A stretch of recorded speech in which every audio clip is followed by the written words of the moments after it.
Bismillahirrahmanirrahim. Alhamdulillahirabbil alamin. Wassalatu wassalamu ala asyrafil anbiya'i wal mursalin sayyidina Muhammadin wa ala alihi wa ashabihi ajma'in. Faqad qala ta'ala fi kitabil karim a'udzu billahi minasyaitonir rajim. Ya ayyuhalladzina amanu taqullaha wa qulu qawlan sadida yuslih lakum a'malakum wa yaghfir lakum dzunubakum wa may yuti'illaha wa rasulahu faqad faza fawzan 'azima. Yang saya hormati Ketua Yayasan Sa'adatul Darain Bapak Insinyur Haji Juwaini, yang saya hormati Kepala Sekolah Madrasah Aliyah Sa'adatul Darain Ustadz Ahmadullah Zaini, para guru-guru serta para siswa-siswi yang dirahmati Allah Ta'ala. Assalamualaikum warahmatullahi wabarakatuh. Alhamdulillah wa syukurillah atas segala nikmatnya yang terus tercurahkan kepada kita semua yang tiada hentinya. Sehingga dengan nikmat-nikmat tersebut kita dapat melaksanakan berbagai macam aktivitas kita setiap hari, baik untuk keperluan dunia juga untuk keperluan akhirat kita. Dan aktivitas yang paling mulia adalah menuntut ilmu, membekali diri kita dengan ilmu, terutama ilmu agama yang akan membawa kita selamat di dunia hingga akhirat. Para siswa-siswi yang dirahmati Allah Subhanahu wa Ta'ala, saya mendapat amanah dari sekolah untuk menyampaikan beberapa ayat dan hadis terkait dengan pemuda. Saya ambil tema dengan pemuda dalam Al-Quran dan Sunnah.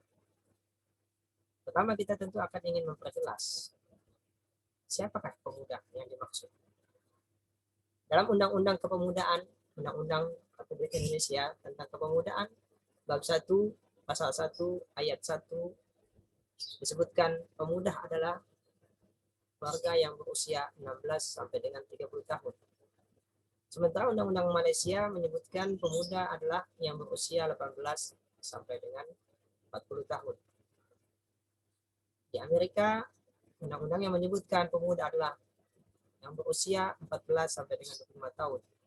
Sementara oleh PBB, pemuda adalah dari umur 18 sampai 25 tahun. Adapun dari kalangan ulama kita bisa mengutip pendapat Al-Habib Alwi Al-Haddad dalam kitabnya Sabil Dzikar ketika beliau membahas tentang tahapan hidup manusia, yaitu mulai lahir sampai meninggal dunia. Dia menyebutkan salah satu tahapannya adalah marhalatus syabab, ya, fase pemuda.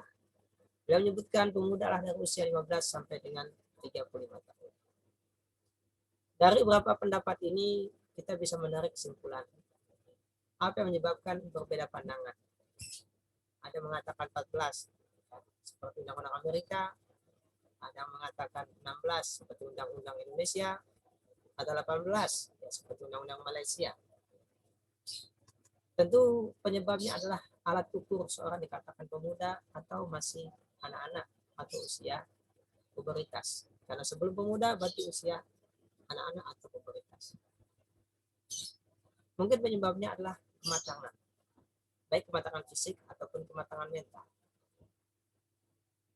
Di Malaysia 18, mungkin umumnya kematangan mental adalah umur 18. Sementara di Amerika 14, mungkin karena kematangan mental di sana umur 14. Nah, sementara dalam Islam yang kita diwakili oleh ulama besar yaitu Habib Alwi Al-Haddad yang mengatakan 15. Karena memang ulama menyebutkan dalam kitab-kitab fikih seorang menjadi mukallaf ketika dia mencapai usia balik. Dan balik menurut hadis adalah dengan bermimpi bagi laki-laki atau haid bagi perempuan. Dan seringkali bagi perempuan haid itu bisa umur yang cukup dini, umur 9-10 tahun, terkadang ada yang sudah haid, walaupun rata-rata umur 12-13 tahun.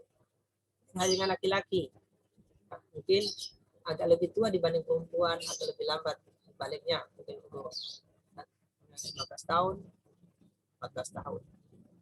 Nah, ulama mengatakan jika seandainya tidak ada haid atau mimpi sampai umur 12 tahun, maka dianggap sudah balik. Nah, kemudian pemuda itu sampai umur 35 tahun, itu masih dianggap pemuda. Ya. Makanya kalau kita lihat di berita-berita pengusaha muda, berarti mereka memang di bawah umur 35 tahun sudah jadi pengusaha. Karena mungkin mereka telah memulai usahanya sejak dini. Mungkin sejak umur di bawah 20 tahun sudah mulai usaha. Sehingga ketika umur 35 tahun mereka sudah jadi pengusaha sukses. Maka disebut pengusaha muda. Jadi kesimpulannya adalah pemuda antara 15 tahun sampai 35 tahun itu menurut Al-Imam Abi Al-Haddad, atau 30 sampai 30 tahun menurut Undang-Undang Kepemudaan. Ini artinya para siswa dan siswi Madrasah Aliyah Sa'adatul Rain sedang berada dalam fase pemuda. Dan rata-rata umur kalian sekitar 15 sampai 19 tahun. Dalam Al-Quran dan Sunnah, pemuda itu disebut dengan fata atau syabab. Dalam Al-Quran, ya, saya menemukan kalimat fata yang bentuk namanya fityah. Dalam hadis disebutkan kalimat fata, disebutkan kalimat syabab. Adapun dalam Al-Quran dapat kita temukan dalam surah Al-Anbiya ayat 60, Allah Ta'ala berfirman, qalu sami'na fatan yadhkuruhum yuqalu lahu Ibrahim. Mereka berkata, kami mendengar seorang pemuda yang mereka sebut dengan nama Ibrahim. Di sini Allah Ta'ala menyebut Nabi Ibrahim sebagai fata, sebagai pemuda. Kemudian dalam ayat lain soal Kahfi, tentang kisah Ashabul Kahfi, ya, Allah Ta'ala berfirman dalam ayat 10, id awal fityatu ilal kahfi faqalu rabbana atina min ladunka rahmah wa hayyi' lana min amrina rasyada. Ketika para pemuda tadi berlindung ke goa, lalu mereka berkata, ya Tuhan kami, berikanlah kepada kami dari rahmat dan persiapkan untuk kami perkara kami yang baik dan lurus. Ayat berikutnya ya 13, innahum fityatun amanu bi rabbihim wa zidnahum huda. Mereka adalah para pemuda yang beriman kepada Tuhannya dan kami tambahkan untuk mereka hidayah. Adapun dalam hadis disebutkan dengan kalimat syabab, seperti salah satu di antara 7 orang yang akan mendapat perlindungan dari Allah Subhanahu wa taala di hari kiamat adalah syabun nasya'a fi ibadatillah. Syabun, pemuda, nasya'a, tumbuh bi ibadatillah, dalam beribadah pada Allah Subhanahu wa taala. Hadis muttafaqun alaihi Bukhari Muslim. Dalam hadis lain disebutkan ya ma'syarasy syabab man istata'a minkumul ba'ah falyatazawwaj. Hadis surat Bukhari dan Muslim. Wahai para pemuda, siapa di antara kalian yang mampu berjima, maka menikahlah. Dalam hadis lain, riwayat Imam Nasai dan Hakim, Nabi bersabda, "Iqtanim khamsan qabla khamsin, syababaka qabla haramik." Iqtanim, raihlah kesempatan yang 5 sebelum datang yang 5. Salah satunya, bahkan yang pertama Nabi sebut, syababaka qabla haramik. Masa mudamu sebelum masa tua. Dalam hadis lain disebutkan dalam riwayat Imam Tirmizi, Nabi bersabda, la tazulu qadama 'abdin yaumal qiyamati hatta yus'ala.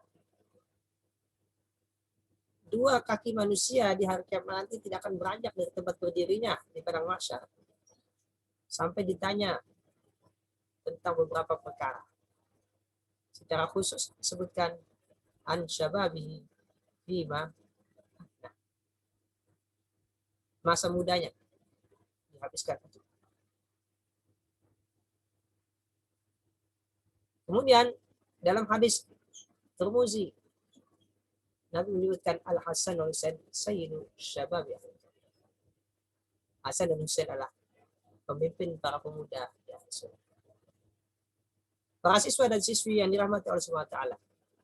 Itu beberapa contoh atau keterangan hadis yang menyebutkan tentang pemuda. Mari kita ulas seperti apakah potret pemuda yang digambarkan dalam Al-Quran dan hadis. Kita potret pertama. Kalau menggambarkan pemuda di sini Nabi Ibrahim alaihissalam. Ayat ini menceritakan tentang suatu peristiwa besar dalam sejarah manusia, di mana seorang nabi yang bernama Nabi Ibrahim dapatkan tugas dari Allah Subhanahu wa taala untuk berdakwah, mengajak manusia kepada tauhid. Di hadapan orang-orang yang saat itu semuanya melakukan kemusyrikan, menyembah berhala. Nabi mengangkat seorang pemuda, fatan, Lalu Allah Ta'ala perintahkan kepada Nabi Ibrahim untuk menghancurkan berhala-berhala tersebut. Masuklah Nabi Ibrahim ke tempat di mana berhala di situ, ya, dipajang, yaitu di rumah ibadah. Di saat orang-orang sedang pergi, dihancurkan semua berhala-berhala tersebut. Disisakanlah satu berhala. Kemudian alat yang dijadikan untuk menghancurkannya digantungkan di leher satu yang tersisakan.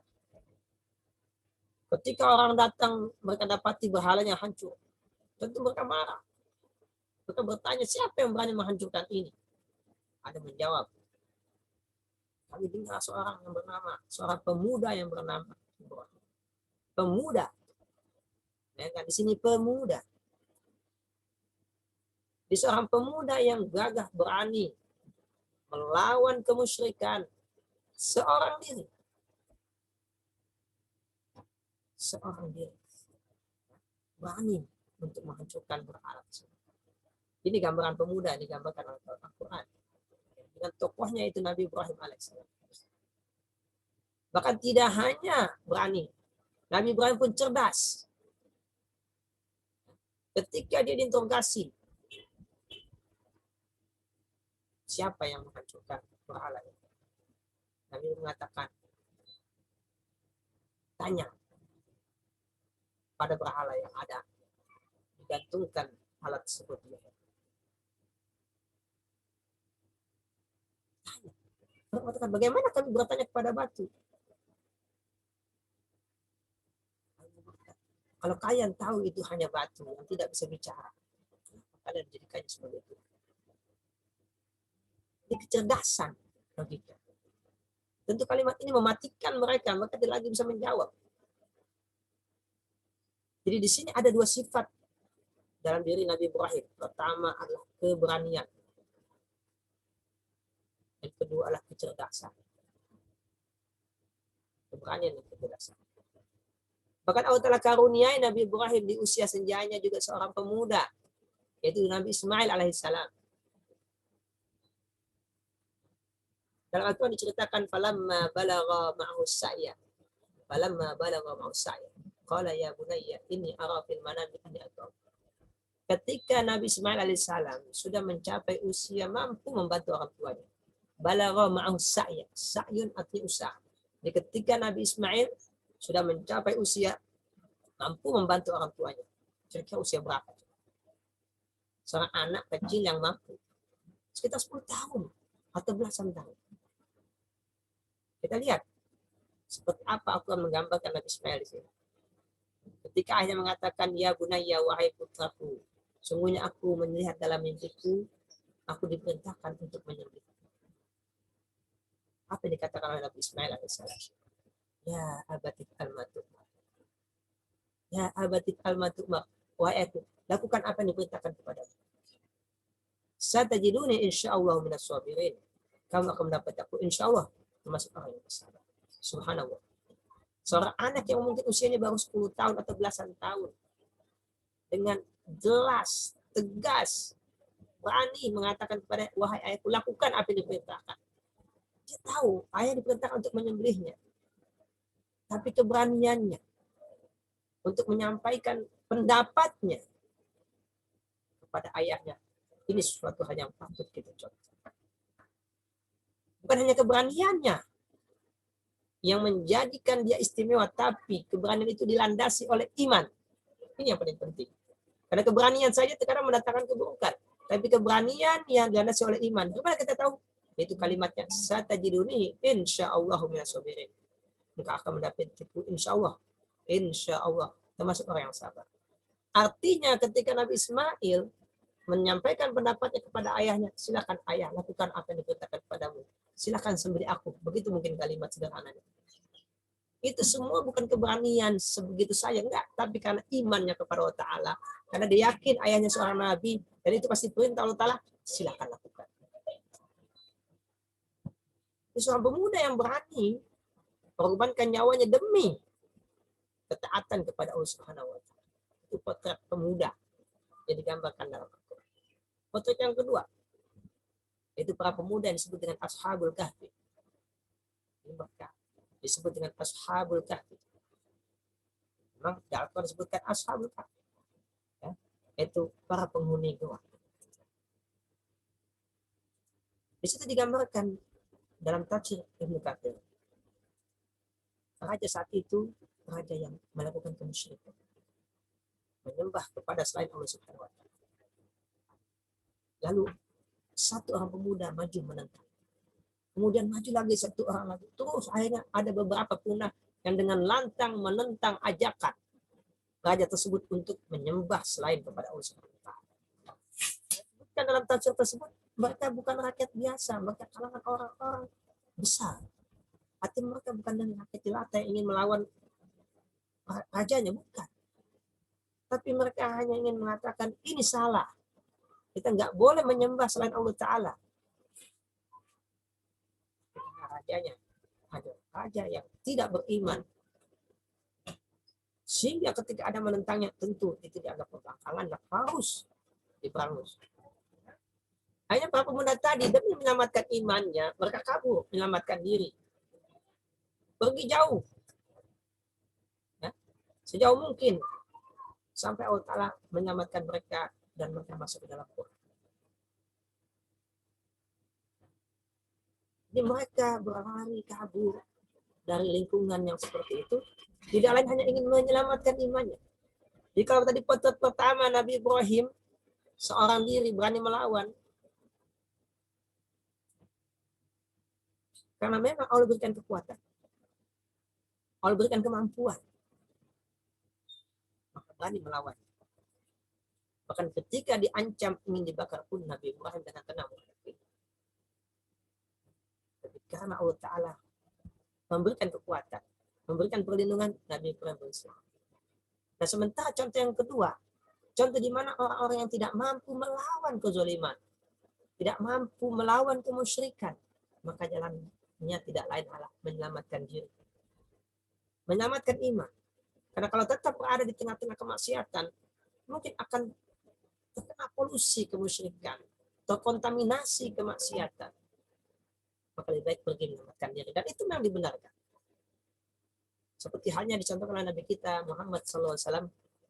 Beliau ketika di Mekah tidak ada kekuatan dan kemampuan untuk melawan pembesar-pembesar musyrikin. Maka Allah perintahkan untuk berhijrah.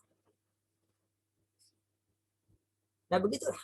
Jadi kalau seandainya kalian, wahai para siswa dan siswi, ya, berada di lingkungan yang tidak baik, dan kalian tidak mampu untuk memperbaiki lingkungan tersebut, mungkin teman-teman kalian tidak bagus, melakukan hal-hal yang tidak dibenarkan oleh agama atau hukum negara, kalian tidak mampu memperbaiki mereka, pergi keluar dari tempat tersebut. Tapi kalau kalian punya keberanian dan kemampuan, ajak mereka untuk berubah menjadi yang lebih baik. Ajak mereka keluar dari kemaksiatan, ajak mereka keluar ya dari keburukan menuju kepada kebaikan. Mungkin kalau punya keberanian dan kemampuan seperti contoh Nabi Ibrahim, tapi kalau tidak bisa mencontoh Ashabul Kahfi.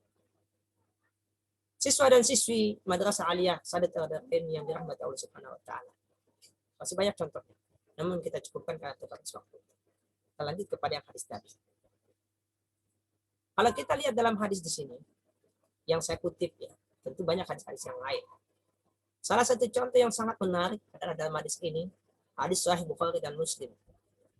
Disebutkan salah satu dari 7 orang yang akan mendapatkan payung naungan di hari kiamat di saat matahari hanya sejengkal.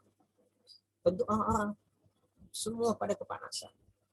Ya, bahkan digambarkan dalam hadis ada yang keringatnya sebetis, ada yang keringatnya sedengkul, ada yang keringatnya sepinggang, ada yang keringatnya dada, ada yang tenggelam oleh keringatnya. Di saat seperti itu ada 7 kelompok yang Allah kasih naungan sehingga dia tidak kepanasan. Dan istimewanya salah satu dari 7 adalah pemuda. Syabun, pemuda. Secara khusus disebutkan pemuda. Yang pertama imamun adil, pemimpinnya adil. Yang kedua syabun nasya'a fi ibadatillah, pemuda yang tumbuh dalam ibadah kepada Allah Subhanahu wa taala. Artinya sekalipun dia masa muda, di mana masa muda banyak sekali godaan kemaksiatan, belum lagi dorongan dalam diri untuk ada semacam ingin menunjukkan eksistensi. Sekarang kita dapati para pemuda yang melakukan pelanggaran, itu menurut ahli kejiwaan tidak lain hanya ingin menunjukkan eksistensi. Tapi ini cara yang salah menunjukkan eksistensinya. Nah, maka ketika ada pemuda yang soleh, yang taat pada Allah Ta'ala, yang selalu memperhatikan rambu-rambu Allah Ta'ala, dia selalu takut pada Allah Ta'ala, di saat seperti itu dia bisa ya menjaga keimanannya, senantiasa beribadah pada Allah Ta'ala. Nah, itulah dapat kedudukan istimewa di hari kiamat, mendapatkan payung. Nah, ini kesempatan buat para pemuda. Orang tua akan sebutkan secara khusus. Tidak ada anak muda. Karena tantangannya memang godaannya banyak. Lagi zaman sekarang. Pergaulan, media, dan segala macam. Menjadi tantangan secara khusus buat para pemuda. Untuk tetap istiqomah dalam tauhid dan ibadah kepada Allah SWT. Untuk itulah disebutkan secara khusus di antara 7 orang yang mendapatkan payung adalah syabun, pemuda. Kemudian dalam hadis yang kedua, yaitu iqtanim khamsan qabla khamsin. Ambillah kesempatan yang 5 sebelum datang yang 5. Pun secara khusus disebutkan syababaka qabla haram. Masa mudamu sebelum masa tuamu. Jadi sebelum masa tua datang. Sebelum masa tua datang. Ketika masih masa muda, manfaatkan kesempatan ini dengan baik. Karena waktu tidak akan kembali ke belakang. Waktu tidak akan kembali ke belakang. Syababaka qabla haram. Masa mudamu sebelum masa tua. Jadi secara khusus Allah Ta'ala menyebutkan syababaka. Ya, masa mudamu. Masa mudamu. Itu secara khusus sebutkan masa muda. Kemudian hadis yang berikutnya. Ya ma'syarasy syabab. Wahai para pemuda. Man istata minkumul ba'ah falyatazawwaj. Siapa di antara kalian yang mampu menikah maka menikah. Ini kalimat ba'ah sebenarnya jima. Kenapa? Karena memang saat itu libido sedang naik, sedang meninggi. Jadi Rasul menganjurkan pemuda untuk menikah agar tersalurkan hasrat dan syahwat. Tapi kalau memang belum waktunya atau lebih tepat kali belum mampu karena misalkan masih relatif dari segi kesiapan mental belum cukup, walaupun secara biologis sudah mampu, tapi secara mental belum mampu, seperti tanggung jawab misalkan, karena nikah bukan hanya biologis tapi juga tanggung jawab, maka fa'alaihi bisyau, maka berpuasalah. Karena Nabi tahu memang pemuda kalau bahasanya darahnya lagi panas-panas, perlu disalurkan. Jadi kalau mau nikah silakan, nggak apa-apa, masih muda. Tapi kalau seandainya belum siap dari segi mental, tadi kita katakan menikah atau tanggung jawab, maka salurkanlah melalui puasa atau olahraga atau sibukkan diri dengan aktivitas sehingga kita tidak punya waktu kosong lagi yang membuat kita ya memikirkan sesuatu yang tidak perlu kita pikirkan. Ini juga pemuda secara khusus mendapat perhatian dari Nabi. Ya. Ini fase pemuda, fase yang sangat penting. Fase yang sangat penting. Itu digambarkan. Kemudian terakhir, suatu yang cukup menarik juga yang patut kita angkat di sini. Di Al-Quran menggunakan kalimat fata, sementara di hadis menggunakan kalimat syabab. Kalau kita Indonesia kan sama, pemuda juga. Tapi kalau kita kaji secara asal usul kata dalam kamus-kamus bahasa Arab, ini ada perbedaannya. Jadi kalau fata itu ada kata futubah. Apa futubah itu? Kamilul jazal. Seorang yang sempurna jazal. Dedikasinya. Dedikasi pemberiannya. Maksudnya apa? Pemuda itu memiliki tenaga, kekuatan yang besar. baik tenaga fisiknya, kecerdasannya, itu lagi tinggi-tingginya. Ya. Lagi tinggi-tingginya. Maka nggak heran kan kalau kita lihat, tidak sedikit siswa-siswi tingkat SMA yang dapat membuat penemuan-penemuan baru itu umur SMA. Karena memang lagi banyaknya jazal, pemberian potensi bobot yang ada di itu lagi banyak-banyaknya. Emang ini kewajiban sekolah dan para guru untuk mengarahkan potensi tersebut. Mungkin ada potensinya di bidang ilmu pengetahuan, IPA dan semacamnya, mungkin matematik, mungkin bahasa Inggris, mungkin bahasa Arab, mungkin public speaking, mungkin kesenian. Itu lagi puncak-puncaknya usia syabab. Lagi puncak proses tersebut. Nanti dibentuk lebih sempurna lagi di bangku kuliah. Makanya kenapa dalam sejarah selalu anak muda yang membuat perubahan. Selalu anak muda yang membuat perubahan. Jika kata tua tadi. Maka dalam sebuah bait syair dikatakan innal fata hammalu kulli mulimmatin laisal fata bimuna'amis syubbani.